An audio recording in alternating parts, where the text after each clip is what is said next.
So this is an interesting product. The semi-integrated models are getting harder to get now, and rarer. Basically, this would always be visible, and your shorter door goes on here. So you can always see the control panel and the time and that's going on. But Miele still make one. Popping that open, you can see that it's still got the special better Miele cutlery tray. You've still got the middle basket that can be moved up and down very easily. Most of their dishwashers are A energy rating now, not all, but most.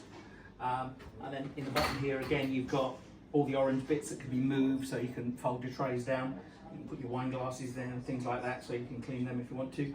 And typical Miele construction, full stainless steel, tested the last 15 to 20 years.